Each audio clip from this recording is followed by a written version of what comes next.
Sneakers and Cleats, the podcast. Welcome back to the Sneakers and Cleats podcast. This is episode 18, August 23rd. It's a Wednesday. I'm Matt Roy. This is Chuck Migatinic. Chuck, 18. What comes to mind? I'm going to go with who you're going to go with. I mean, in fact, can you think of anybody other than him to go past 18? What about Randall Cobb? That's a good one. I hadn't thought about Randall Cobb. But again, when you say the number 18 and you got to pick one, that's a good one. Randall Cobb, though. Okay, you're right. I should have gone with that. The 18 is Peyton Manning, as of course. I mean, top 6 quarterback of all time. Let's just call it top 5, maybe. We're sure top 10. Not even close top 10. Unquestioned top 10. But other 18s. Is there any other 18s out there that you can think of? You know, I don't know why Jordi Alba from the Spanish national team sticks in my head for soccer. So you're pulling the Mark Grace card today. Yeah, apparently. For 18. That's okay. I still can't believe you went with Mark Grace. You know what? But here's the thing. You know what? I should have been more prepared. I should have given that more thought. I completely forgot that was going to be the way we were going to start this off today. So I took the easy way out. I'll go with Peyton Manning. 18 is pretty simple. You know what a good one is? So I talked about Greeny's book before.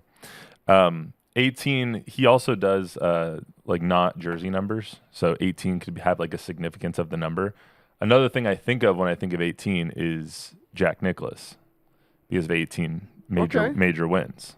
So I also think of that when I think of the number 18. Okay, so off the top of your head, we'll get ahead of ourselves. Who do you think of when we go to the number 19?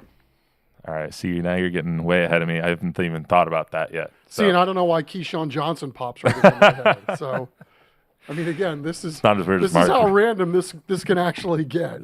I love that you're just doing like first one that pops into the head. So, I mean, 18 is just so simple. All right, well, let's get to the real fun here. As you know, Sneakers and Cleats. This is the Sneakers and Cleats podcast. Excuse me. Emphasis on the cleats today, as it will be our first high school episode of the season. Huge first week of high school football here in Texas, especially here in our community. Big games like Brennan and Steele, 2 of the last teams standing last year, and I believe the 13th and 16th ranked teams in Dave Campbell's 6A football this year. So huge matchup in week 1 there. Johnson and Judson are playing against each other. That's a Mark Soto revenge game. And, of course, our Thursday Night Lights game of the week, Harlandale versus Vet Memorial. So just a little background. These Wednesday episodes are going to be called High School Hype Squad. So when you're looking for the episode in your podcast app, it'll be in the Sneakers and Cleats kind of category, and then the subhead will say High School Hype Squad if that's what you want to listen to. A little background on why we're doing these, because I know we have some international listeners and whatnot.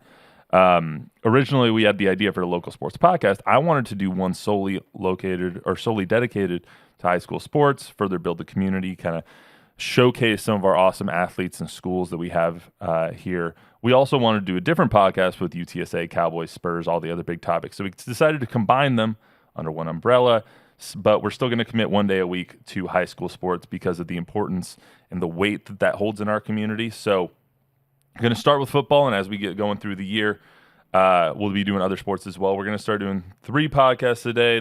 We still have to work at all the logistics and all that stuff, and some other hosts that will be with us as well, some guest hosts every week. So that'll happen after Labor Day. More details on that to come. 2 of them will be on broader topics, 1 on high school football and high school sports. So anyway, now that that's all out of the way, the fun stuff, Chuck. We'll be previewing our big matchups of the week right now. So, Chuck, what are your feelings on high school football this season? We had a great year last year. We did, and I'm excited too, and this is a great time of year. I think we've talked about this before, is there's so much of a learning curve every single year because coaches change. There's new coaches that get elevated in certain programs. You've got new players. You've got teams that were young that showed some promise last year, and now they're a little older, a little wiser, a little bigger, a little stronger. So this time of the year, it's harder, obviously, to know exactly what you're going to have by year's end. We have a pretty good idea of some of the teams that we think are going to be pretty good at season's end.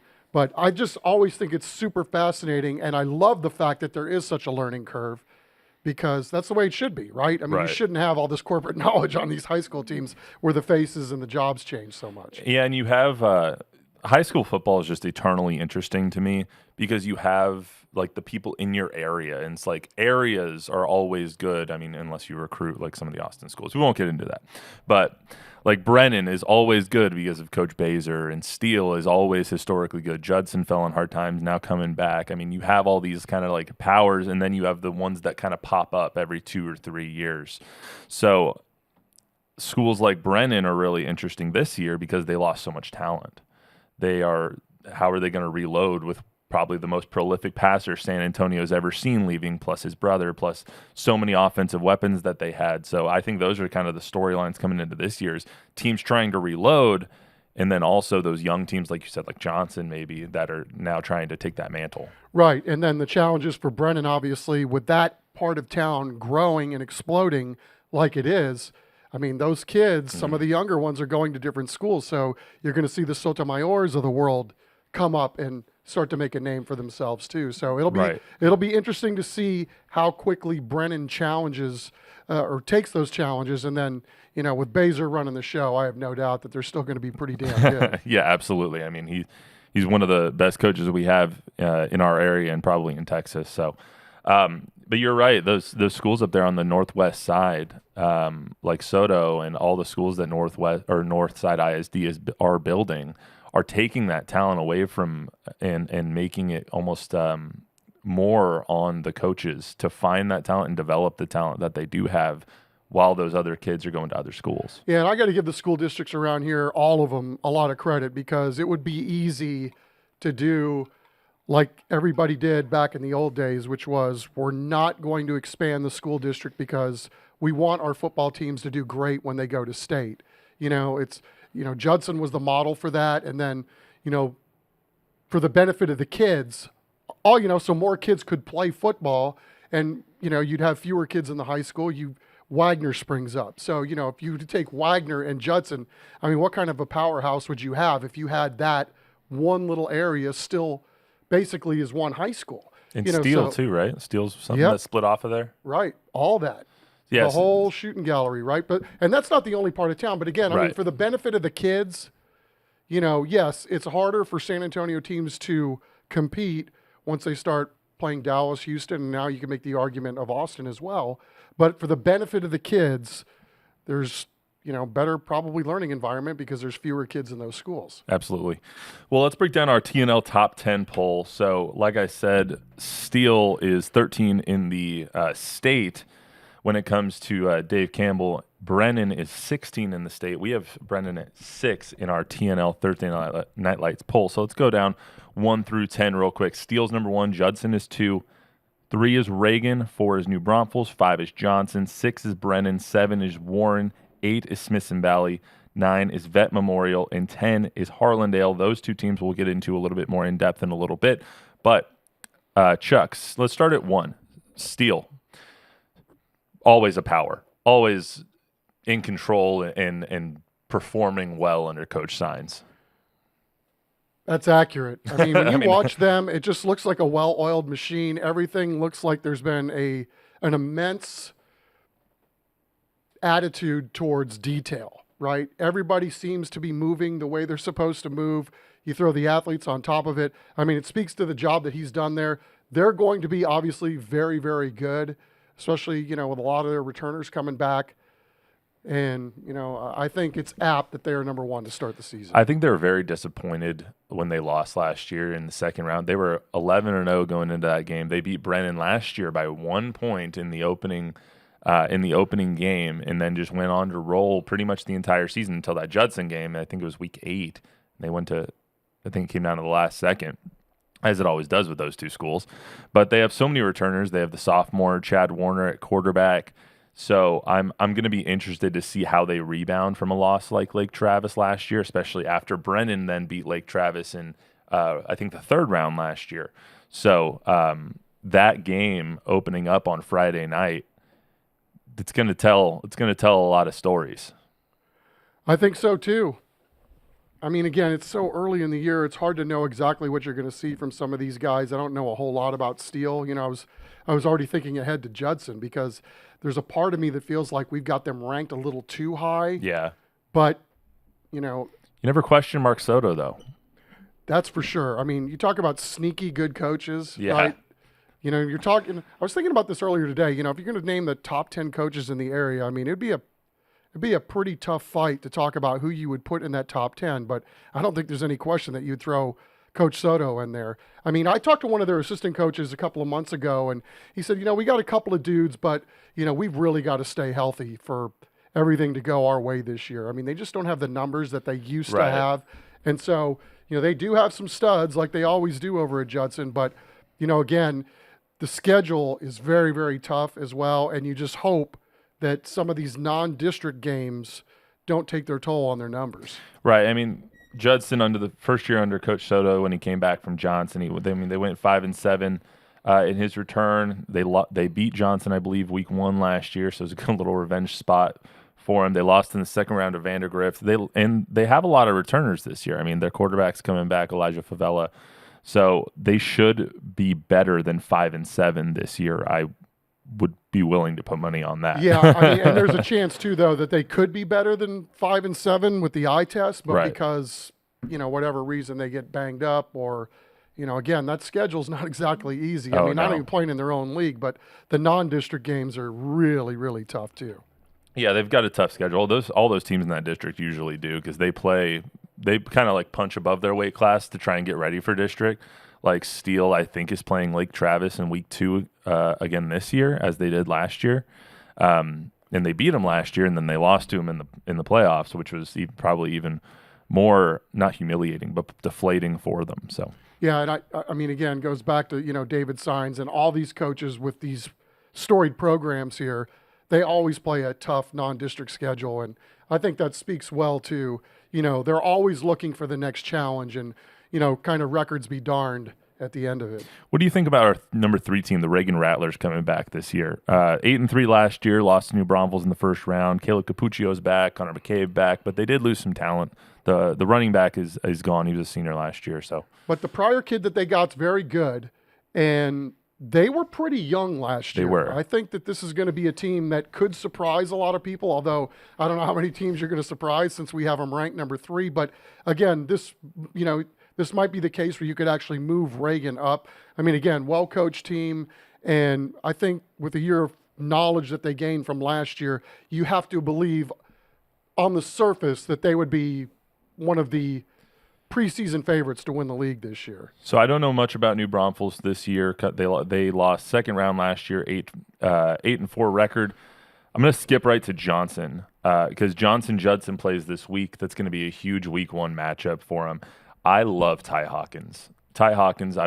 We covered him in baseball last year as well. I believe he's just a sophomore coming in, or he's a junior. Yeah, I'm not. He's one of the two. He's an underclassman. Yeah. Yes.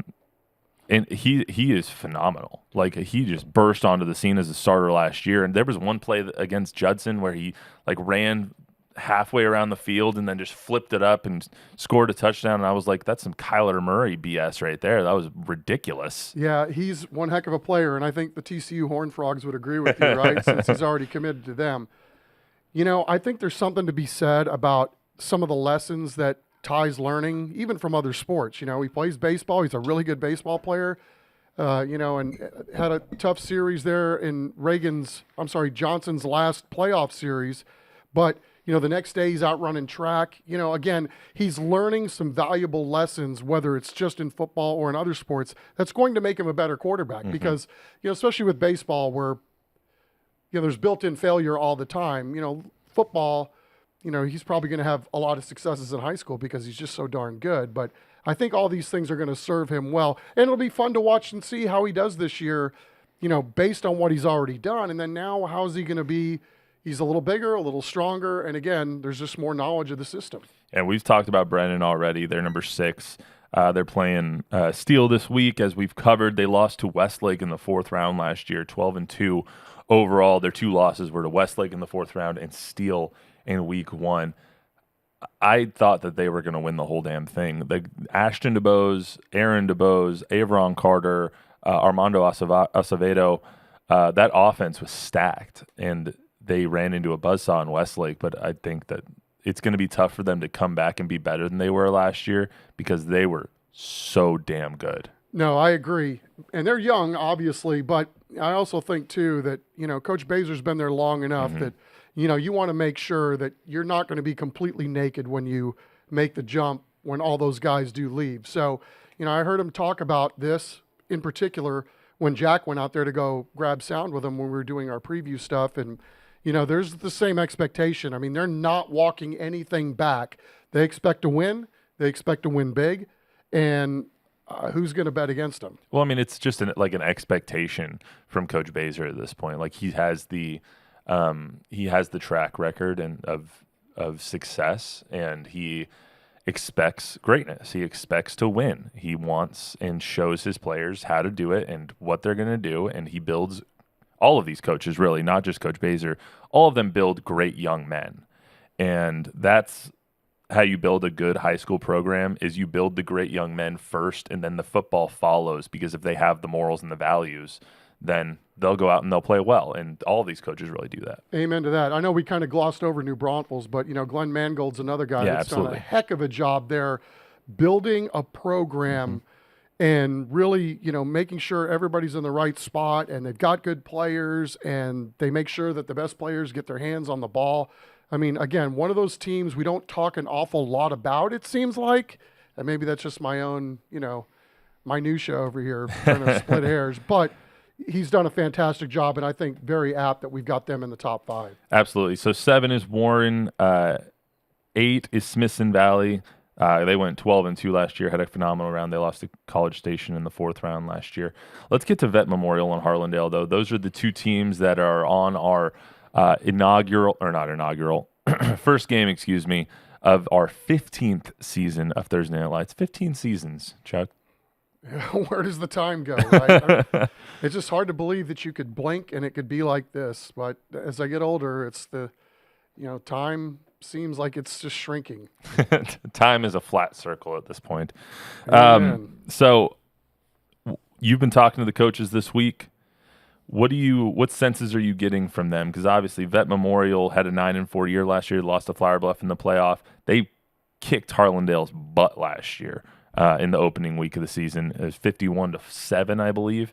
Harlandale went 6-5 under Coach Oliver Torres. Vet Memorial's coach is Robert Irvin. So what are you hearing from the coaches, the players, and everything coming into this game? Well, obviously, these are 2 teams that are very familiar with each other, right? I mean, I think for Harlandale, this will be the 3rd time they've faced Veterans Memorial in the last 12 ball games. So Harlandale started their season with Veterans Memorial, and it ended with Veterans Memorial. So I'm sure that was the talk amongst the team in the program that, hey, this is a new year. Let's try to be better than we were last year. But, Harlandale, I think they've got 9 of their 11 defenders back from a season ago. So I think they like where they're at. They've got a really good running back. They've got a really good quarterback. I think there's some corporate knowledge there that I think is going to serve Harlandale well. Harlandale is going to be a very good football team this year. I mean, that's why we do have them in the top 10. But Veterans Memorial has James Peoples, and this guy is pretty darn special. I mean, it's not, I can't remember the last time we had a running back in the area that was, had 12 or 14 D1 offers and then settles on Ohio State. On Ohio State. The Ohio State. Right. And then, to hear Coach Irvin talk about this kid as a man, as a teammate, as a human, as a son, all these things, I mean, it makes you want to pull for the kid even more because he's not just the guy that's going to score touchdowns on Thursday, Friday, or Saturday. I mean, he's a solid citizen, and Ohio State's not only getting a heck of a ball player, they're getting a heck of a young man too. Absolutely, and when we're going to play some sound from we got interviews with Coach Irvin, Coach Torres, James Peoples, Jashawn Perkins, Nicholas Rodriguez, and Zion Molina. So some players and coaches from both teams, and we'll play those here in a little bit. But you're going to hear the interview from James Peoples, and it sounds like you're talking to an NFL running back. Like, he's so poised. He's so deliberate with what he says. He's so thoughtful with what he says. Like, you can just tell the kid is born to be a star. And I think so, too. And I read some stuff on him. I guess he was a huge Zeke Elliott fan. So it's very pleasing to know that as good as Zeke was with the media and how honest and forthright he was with the media, that this young man's not only taken, maybe some pieces from Zeke's game and trying to make it his own, but also, how Zeke would handle the media and human beings too. So it's pretty cool. Right. I mean, last year he had over 2,000 yards, 31 touchdowns. It's just unbelievable. He puts up like Derrick Henry type numbers in high school football. No wonder he's going to the Ohio State University. Right. And he was a little nicked too at the end of the year. So they held him out of one game, got him ready for the playoffs. But, even nicked up, he's still pretty darn special. Yeah, I was talking to Coach Irvin in the spring, and I asked him how nice is it? Like, no matter what you draw up, you can just be like, hand it back there. Just hand it to him and watch him run. And he's just like, it's amazing. But he could not stop talking about the person that James Peoples is, which is even more amazing. Right. What do you think of the rest of the? Let's take Vet real quick. Who are the other players to watch here for Vet? Oh, they're mixing things up a little bit this year because they lost their star quarterback from a year ago, and they've taken a slot receiver, and they're going to put him at quarterback. I don't remember the young man's name, but they have a 6'2" linebacker that's over 200 pounds that I guess was lasered as a 4.5 at a UTSA workout. And so I'm going to be keeping my eye on him, but I did not bring my notes up here from, let me see if I can recall it here off of their roster. KJ Hennigan?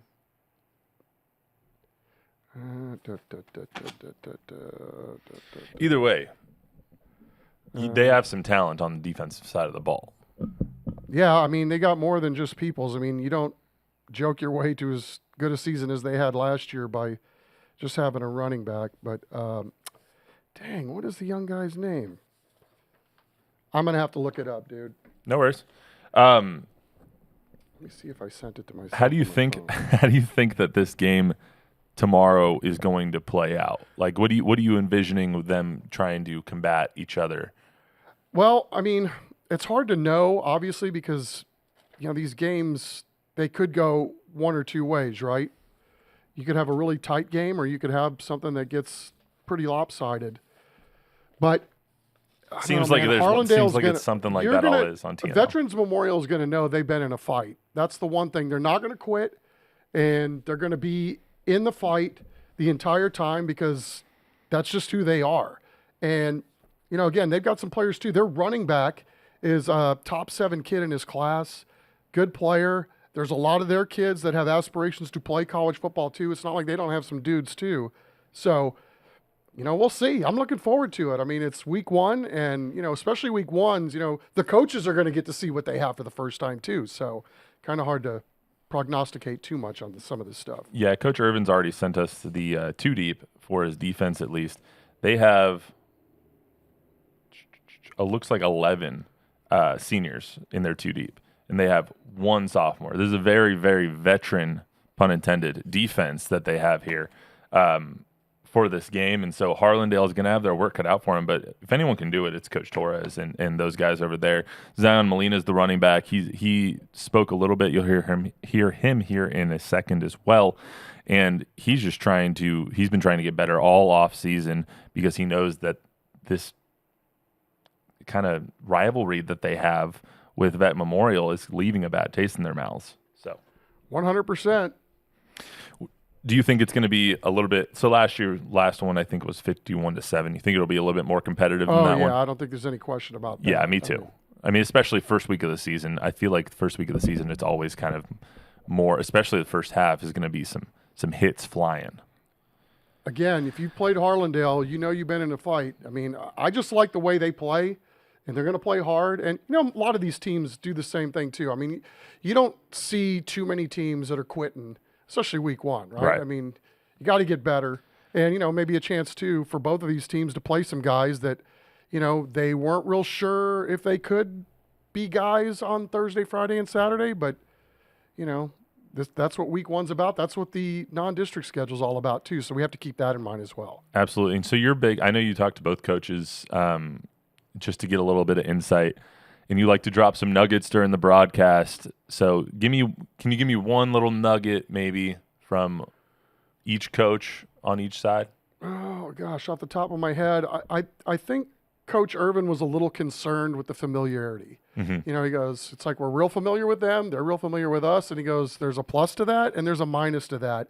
I got the sense there was a little bit of the, negative side of that, which is they know what we're going to do. And I'm just curious to see if there wasn't a more concerted effort for, at least for this first game, for Veterans Memorial to be maybe a little different than what they were last year. Maybe not do, and when we saw them last year, they didn't go heavy James Peoples. I mean, they did a good job of spreading the ball around, but I just wonder if there's going to be a focus one way or the other that's going to look sort of different than what they played them in last year twice. Absolutely. And so when it comes to TNL, how long have you been on the broadcast TNL? 10 years? This will be the 15th year in total. Dude, I haven't kept track. I mean, it's probably in the 8 to 10 year range. 7 to 10 years. So feels like 5. Right. It actually feels like 4 if I'm being honest. It's all been flies by. So right. I came onto it last year, and in Springfield we do something similar. It's Friday Night Rivals in Springfield, but it's very, very similar to this. And I'm always so amazed with the kind of community aspect of it. Excuse me. And I think that one of the best things about TNL is that it's not just about football.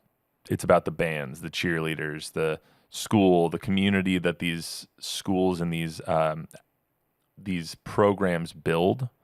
And so what have you seen, and is that kind of the sense you get as well when it comes to TNL? And again, it all starts with Dean Radlar, general manager. I mean, this was his vision for all of this, and it was a struggle early on, getting schools to participate. Nobody wanted to give up an extra day of practice. I mean, you could go on and on. We had some school districts that didn't want to participate. They weren't sure how it was going to go off. And, we were lucky that certain coaches jumped in on board. SAISD was all in at the time. Coach Linhoff over in the Cibolo area was all in with getting teams to come in on this. And, it's kind of evolved. And then, Chris Kotvis has taken a lot of this, our producer, the man, the myth, producer the legend, extraordinaire. 100%. To be able to encapsulate everything that's going on with, we're highlighting the best student athlete on each team and how important that is, because, I mean, how many of these guys are going to go on to play college football, much less the NFL? It's just fascinating to see the growth of it all, and the pep rallies now that get all the news coverage during the course of Thursdays, and just the work that it goes on to get the whole school into these gymnasiums to pump up the broadcast and give the schools themselves a sense of community, but also give everybody else in town a chance to see what's going on at these schools. And then broader, the fact that you've got people all over the world that are tuning in to see these games and to see what's going on in these schools. I mean, when you're talking about 35 to 40,000 people streaming this, it's kind of mind-boggling to think, like, how could you be in, Germany watching a game, and it's like, oh, we've got relatives that are over there that, you got a bunch of military kids that growing up playing football here, and they've got relatives that are in Germany. They can watch these games. I mean, it's just super fascinating. It's really cool. And I know, just like you, I mean, just glad to have a little small part in it. Yeah, I mean, the best part about it is, like, you're just there to have fun. Like, in all seriousness, there is no seriousness. You know what I mean? It's just a game. We're just there to kind of spread joy and have fun on the field. And like, I know that's the role that I take in it, is going onto the field and trying to bring everybody a little bit closer, because I do the sidelines. I'm trying to bring everyone a little bit closer to the action, but not even the action on the field, more so the fans that are going crazy in the stands. And last year there was a happy birthday sign for one of the coaches that was being held up by their 2-year-old daughter. And I was just like, well, got to show that. I mean, right. You know what I mean? It's just like, it's a bunch of fun, and it's all the community of it, which is one of the main reasons that we wanted to do these podcast episodes in the first place, is because there's nobody that loves football more than the mom and dad that are sitting in the stands watching their son play it.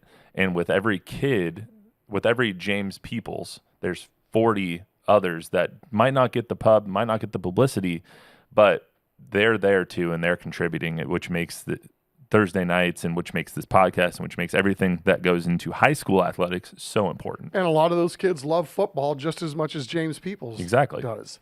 So, yeah, it's a thrill. And I didn't realize how much I would enjoy this because I was always in the mode of 2 plays in a roster. You know, working on a Friday night, you got cameras all over the place. You're just worried about 2 plays, a score, a roster, rinse and repeat, scoreboard, and it's just it's hard to describe the mindset I was in before this. It's so much better for me personally to be able to take a ball game start to finish and then fill in with the stories that some of these kids have. And a lot of them are doing great things too. I mean, a lot of them are playing football and you see them playing football, but they have other responsibilities too. Football players maybe aren't just who they are. And maybe even though some of them identify just as football players, but you can see with their actions and some of the things that they're doing, their deeds, the kind of students that they are, that there's more going on than just football. And I think hopefully that translates during the course of the broadcast too. Absolutely. So let's get to a couple of the interviews here. We're going to have Coach Robert Irvin first. That'll be the first voice you hear. And then the second one will be Coach Albert Torres over at Harlandale. All of these interviews, thanks to our photographer extraordinaire, Jack Green, who does a great job with going out and getting these at 6:30 a.m. on Monday mornings and stuff like that. So that dude is unbelievable. So those are the first 2, and then I'll introduce the players here in a second as well. So we'll play that right now. Fall practice is finally over. It's game week. I know the players always get so hyped up for this, excited. Is Coach get just as excited as the players to finally get this thing going? Oh, yes, sir. Yes, sir. I mean, mainly for us, it's just about finally getting into our weekly routine and getting ready to play a great opponent in Harlandale. Did Coach get all of the questions answered that he had coming into the beginning of fall camp by the time fall camp ended? Yes, sir. Yeah, we answered a lot of questions. Of course, we started last spring with that and over the summer and doing our 7-on-7. So, we feel pretty good about where we're at right now to start the season, and we're just excited to get rolling. Offensively, you bring back, you got a lot of leadership on that offensive line. You got obviously one of the greater running backs in the state of Texas. How much does anything change for you going into this year as the last year, where it's like, okay, I know where our strength is on offense. Does much change with the way you call plays or anything, or is it like, you know what, we're just going to do what we do? Well, there's certainly the factor of that, we have an established offense, we have an established system. However, to be a good coach, you got to do what your team does well. And this year's team is different from last year's team, so we've made some adjustments and staying within our system offensively, of course, but just trying to use the strengths of the guys that we have on this year's team. Knowing that a lot of defenses are going to be obviously keying on that rushing attack, how much is that quarterback play going to be? Because you're putting in a new quarterback this year. How much is his development early on going to be in the success for you guys to go make a deep run in the playoffs? Well, our quarterback's always important every year in our offense. He's the guy that gets the ball every snap. The ball's in his hand every snap, and he has to make those decisions. And we've got a couple of guys that have been battling that position out, and both of them have done a great job preparing for the season. Obviously, you're no rookie when it comes to TNL. How special is it? You got to kick off our 15th year on TNL.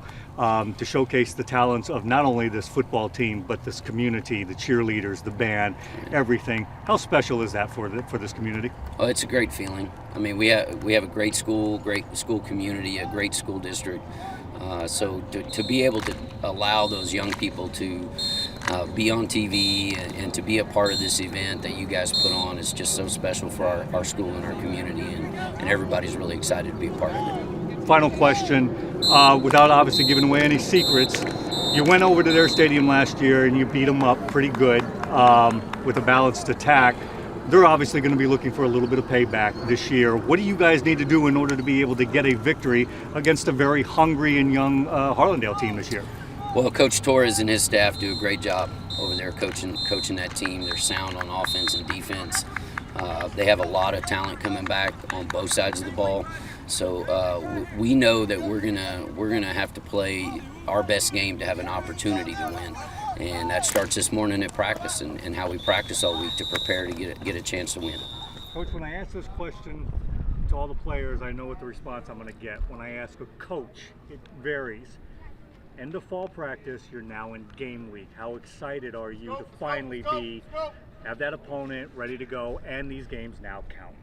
Well, definitely, it's more exciting because now the kids have an opponent to get ready for. Before that, we're just getting ourselves ready, and so getting ready for Veterans Memorial, which is a really good team, and it's a great challenge for us. So we're ready for it. Did all of the questions that Coach had going into fall camp, did they get answered during fall camp? We had a young team last year, and we do bring a lot of guys. So we always see that as a plus in the sense of these kids already know what to expect when they go to a varsity game. So yes, we did get those questions answered. How are you seeing these seniors step up this year into that leadership role that's going to help you guys throughout the season? Well, they know what to expect. Having that 1 year of experience on varsity allows them to have some expectations and have some leadership qualities that we're hoping that they all have for this team. At this point in your, because you've been here now for how many years? This will be my 7th season. 7th season. So how does things change a little bit? Do you tweak a little bit here and there based on your personnel, or do you kind of just keep the same thing and we're just going to plug the holes as they come? Well, I think that a good coach, kind of sees what's coming up, whether it's from his JV or freshman team, and has what their scheme, but they do adjust based on the personnel, and so naturally, we do the same thing. We look at what we have coming up and what our strengths are, and hopefully we tweak in that direction. You're no stranger to TNL. You know what this is all about, and how special is it that you get to kick off our 15th year on Thursday night for all of South Texas to be able to see what the Harlandale community, not just the football team, but this whole community is all about. No, it's very exciting to be on TNL. Anytime that you get a chance to showcase your program, your school, your community, it's a plus. So we're very excited, very happy to be on TNL. And you're no stranger to the team that you're playing. You played them last year twice. Without giving away any secrets, what's some of the keys that you're going to have to go ahead and take care of in order to be able to get a victory on Thursday? Well, first of all, Coach Irvin and his staff do a great job over there. They have a lot of fast and good players. So number one, we got a line right, whether it's on defense, offense. Defensively, we got a gang tackle. They have Peoples. He's a really good running back, and they have other guys that equally as good. So we'll have to gang tackle on offense, make sure that we execute well to get yards, and yards hopefully equal first downs, and first downs hopefully equal touchdowns. So that was Coach Irvin and Coach Torres right there. You can tell exactly how ready they are to to fight it out on TNL, and really ready to get this season underway. I think when I was playing, at least, there was nothing better than the anticipation of the first game, except for actually winning that first game. So it's going to be really interesting to see that. So next up, you're going to hear both of the running backs for the guys. You're going to hear James Peoples first. He's the running back for Vet Memorial, who is committed to Ohio State right now. So he is obviously one of the best players that we have in the Valley. And then you're going to hear Zion Molina as well. He's a senior running back over at Harlandale, who is a good player in his own right. So we'll hear from them next. Fall camp finally over. How excited are you to finally get this thing going week one? It's highly anticipated. We've been working all fall, all spring as well, and summer. So, just finally being able to start this season, the thing we've anticipated for so long and been waiting and working towards, is a great feeling. We're just ready to get this thing going. What do you like about when you take the field with this offensive unit? What do you like? You've got a couple pieces that you got to replace, right, but a lot of that offensive line is coming back. So what do you like about this offense so far that you've seen in fall camp? I like how we gel together. I feel like us guys have been around each other for long enough to kind of feel how each other play and how we operate. So the cohesiveness that we have as a team has really been special, and a high-powered offense. And, of course, with that line returning, all the better for me, because those guys, we worked together last year and we're going to run it back again. So great feeling. There's a lot of hype surrounding this rushing attack, especially with you. How do you control not trying to do too much, let your teammates also go ahead and help you get where you want to go, but also realize that it was like there's a lot of defenses that are going to key directly on you? Of course, and I wouldn't expect anything different. With the rushing attack that we're going to have, defense are going to have to prepare for that. But I mean, it doesn't make no difference to me. We're gonna keep on doing what we do. It works. Coach Irvin, the offense that we run, we just gonna keep going at it, do the same thing. You get to kick off Thursday Night Lights this year. You get to showcase your talents in front of all of South Texas. It's like, how special is that moment going to be when you guys take the field this Thursday night? It's going to be definitely special and a great feeling, but we got to stay focused on the challenge ahead, which is, of course, going to be Harlandale. So you can't really worry about too much of that. You just got to play the game play by play, down by down, and come out with the win. My final question, it's you beat them in their home stadium last year pretty good. They're going to be coming back looking for lack of a better term, a little bit of a revenge type factor. How do you guys take care of your business in order to be able to get a W this Thursday? Well, we take care of our business by not worrying about what happened last year. Last year's behind us. We can't really worry about that. As a team, we got to attack this year with a different mindset and come out with this win. We take it 1-0 every single time we have to step on that field. So last year happened. It doesn't matter no more. We got to set the tone for this year, and that's what we're setting out to do. Fall camp is finally history. It's finally game week, something that I'm sure you guys have been chomping at the bit for quite a while now. How excited are you to finally get this thing going, and you got a game now in a couple of days? Very excited, sir. Everyone in the locker room's hyped up. Everyone's excited. Everyone's ready to come out on Thursday Night Lights and play in front of all of San Antonio on TV. A big moment. Everyone's excited for it. You kind of came out of nowhere last year. A lot of people only in the Harlandale community knew who you were, but you kind of took the city by storm. What kind of experience are you using from last year to help you this year and get ready for your senior and your last year? Just looking back at old games, looking at mistakes I made, looking at how I can improve, looking at blocking schemes, defenses, just using that experience to look into this year and just continue to improve and get better. What did you do this offseason in order to help yourself get better? Watched film, worked out, worked on specific drills for specific situations. Coaches helped out a lot, team helped out a lot. Everyone got better, everyone looking to be better. When you take the field with this offensive unit, what do you like about, excuse me for saying it this way because it sounds like I'm old, what do you like about taking the field with your dogs? Great feeling. Love all my teammates. I love running behind my O-line. Quarterback, receivers, they do their thing. Everyone's operating. I love the defense. Always, just. You get a chance to showcase your talents now in front of all of South Texas. When you found out that you guys were going to be on TV to open the season for TNL, how special was that moment for you and your fellow seniors? It's a big moment for everybody on the team. Big moment for the school. We get to be put in the spotlight in front of all of San Antonio, like you said, on Thursday Night Lights. Big opportunity for everyone to step up and make a name for ourselves. All right, without giving away any secrets, what do you guys need to do, especially on the offensive side of the ball, in order to beat a very good Veterans Memorial team? Always starts off on the O-line. The O-line dictates the whole game. Love those boys, love those big dogs. And then everyone else, we just have to execute our game plan, execute our jobs, our responsibilities. And if we just play our football, our game plan, we can execute and win. And you can't forget about the defensive side of the ball. We're going to hear from Jay-Sean Perkins. He's the inside linebacker for Vet Memorial. He's a senior as well. And then we're also going to hear from Nicholas Rodriguez. Nicholas Rodriguez will be the second voice that you hear, or the second interview that you hear. First interview will be Jay-Sean Perkins from Vet. Again, all of these are done by our photographer, Jack Green, so you'll hear his voice asking the questions as well. Okay, fall camp is finally behind you. This is finally game week. How excited are you now to finally, for lack of a better term, it counts? Personally, I'm just as excited as I can be. Fall camp, we've been working. I'm ready. I want to get out there. I want to show that all we've been working and what I've been doing. I think we could personally go out there and have a great season. I want to show that.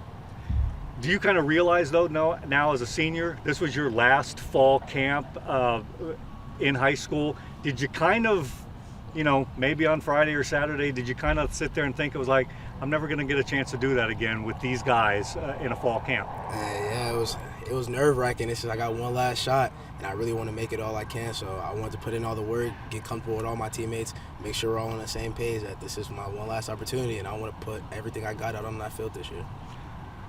Talk about this defense. What do you like about when you get out there on the field with these? I hate to sound like I'm trying to be young, but these dogs of yours. No, it's all right. But one thing I really love is just like we're all on the same page. I love that we can all connect on the footage with each other. Like we're all comfortable with each other. We can all trust each other. We all know that everyone's going to get their job done. I really love it. Some guys might be young, some guys are old, but they know how to lead, even the young guys. So I really love that we can get out there, and I just want us to show that as a defense, we're really going to be a threat this year. And offensively, obviously, you got one of the premier running backs in the state of Texas. How going against him every single day in practice has made you better and this defense better to get ready for what you guys are going to face on this regular season? Well, James, we know he is a wonderful running back. He's a great running back, and going against him every day really helps us out because we're not going to see many running backs like him every single week. So going against him really helps us prepare. So whenever we get out there and we have someone who's not of his skill, even if they are of his skill, we're prepared to really handle that. And we love having going against him every single day. You get a chance to showcase your talents on Thursday Night Lights. It's a special moment. Television, all of South Texas gets to see you.